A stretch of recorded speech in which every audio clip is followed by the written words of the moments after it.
सरकार की ओर से ये भी कोशिश की जा रही है। देखिए, इसी साल 9 राज्यों के विधानसभा चुनाव हैं, अगले साल लोकसभा का चुनाव है। तमाम मंत्रियों, नेताओं से वित्त मंत्री ने खुद से इंटरेक्शन किया है, बातचीत की है। सबको बताया गया है कि घर-घर तक इस बजट को कैसे लेकर जाया जाए। इस तरह का लोक लुभावना बजट जैसे तमाम राजनीतिक पंडित हैं वो बता रहे हैं कि इलेक्शन के मद्देनजर भी इस बजट को तैयार किया गया है। तो राजस्थान के घर-घर पहुंचाने की जिम्मेदारी खासतौर से आपको सौंपी गई है। कैसे लोगों को समझा रहे हैं आप? देखिए, मुझे लगता है कि ये भी जो है एक गलत तरह का भ्रम पैदा करने की कोशिश की गई है। देखिए, ये तय बात है कि देश को ये जानना चाहिए, देश को ये जानने का अधिकार भी है, और इस 21वीं शताब्दी के पढ़े लिखे देश को ये जानने का निश्चित रूप से हक है कि देश की सरकार देश को किस दिशा में ले जाना चाहती है। बजट निश्चित रूप से उसका इंडिकेटर होता है। अगर देश की सरकार ने विकसित भारत बनाने की कल्पना को लेकर के इकोनॉमी को जो है और गियर अप करने के लिए 10 लाख करोड़ रुपए का इंफ्रास्ट्रक्चर में निवेश की कल्पना की है। इंफ्रास्ट्रक्चर में निवेश का सामान्य इकोनॉमी का सिद्धांत है कि जब इंफ्रास्ट्रक्चर में 1 रुपया निवेश किया जाता है तो उसका इम्पैक्ट जो है धरातल पर 2 रुपये 50 पैसे या 2 रुपये 45 पैसे आता है।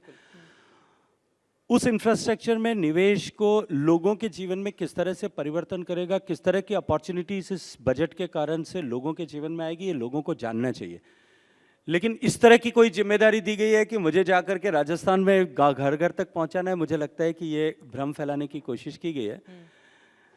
माननीय मोदी जी की हमेशा से ये कार्य पद्धति रही है कि जो कुछ हम कर रहे हैं ये लोगों को जानना चाहिए और सरकार ट्रांसपेरेंसी के साथ में काम करे। ठीक है। पिछले बजट के समय में भी और पिछले 5 साल के बजटों के समय में भी हर समय में जाकर के इस तरह से मंत्रियों ने अपनी तरफ से, अपने दृष्टिकोण से, अपने विभाग के दृष्टिकोण से बजट के बारे में जाकर के चर्चाएं अन्य प्रदेशों में की है, अन्य स्थानों पर की है। मुझे तो राजस्थान की जगह मध्य प्रदेश में जाने का सौभाग्य मिला था और कल मैं भोपाल में जाकर के बजट के विषय पर डॉक्टर्स, इंजीनियर्स, चार्टर्ड अकाउंटेंट्स, ऐसे लोग जो इस विषय को समझते हैं और नीचे लोगों तक प्रोपोगेट कर सकते हैं, उनके साथ में चर्चा करने, संवाद करने का अवसर मिला था।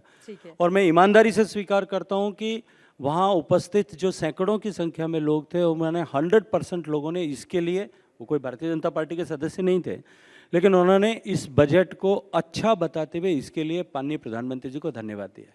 राजस्थान के साथ चूंकि मध्य प्रदेश में भी इलेक्शन है तो अब वहां पर जाकर या पूरे राज्यों में आप लोगों को घर घर तक पहुंचाने की योजना, लेकिन रोजगार और महंगाई ये दो ऐसे मुद्दे हैं जिस पर लगातार विपक्ष आप लोगों के ऊपर हमलावर है। वहीं दूसरी तरफ राजस्थान में जनाक्रोश रैली के जरिए आप गहलोत सरकार को घेर रहे हैं।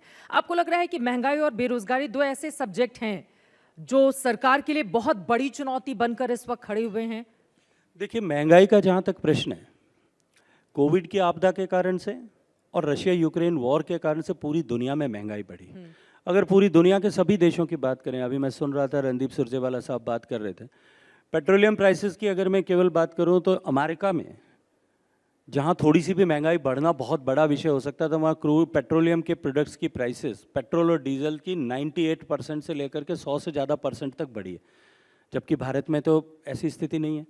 अगर दुनिया के परिप्रेक्ष्य में देखें तो बड़ी अर्थव्यवस्थाओं में भारत एकमात्र ऐसा देश है जिसने महंगाई को काबू करके रखा है, और माननीय मोदी जी के कुशल वित्तीय प्रबंधन में हम ये कर पाए, इकोनॉमी को रिकवर कर पाए, वापस रिवाइव कर पाए, और प्री कोविड सिचुएशन पे जितने पैरामीटर्स पर आप असेस कर लीजिए उन सब पर हमने एक बेंचमार्क हाइक नया क्रिएट करने में कामयाबी प्राप्त की है। इसलिए इकोनॉमी को स्ट्रेंथन करना, रिस्टोर करना, रिवाइव करना, महंगाई को टेम करना, और इन सब के माध्यम से सरकार का निवेश अधिकतम हो, इसके माध्यम से रोजगार के नए अवसर पैदा करना, नए नए अवसर विश्व में जितने आ रहे हैं उन सबको जो है पकड़ने के लिए हमारे युवाओं को तैयार करना, मुझे लगता है सरकार इस पर को एड्रेस कर रही है। और साथ ही साथ भारत सरकार में जो कुल 30 लाख पद हैं उसमें से जो 10 लाख पद खाली थे उनको भरने का ड्राइव भी जो है माननीय प्रधानमंत्री जी के नेतृत्व में चल रहा है, और हम सब देख रहे हैं कि हर महीने लगभग 80,000 से लेकर के 1 लाख लोगों को रोजगार दिया जा रहा है।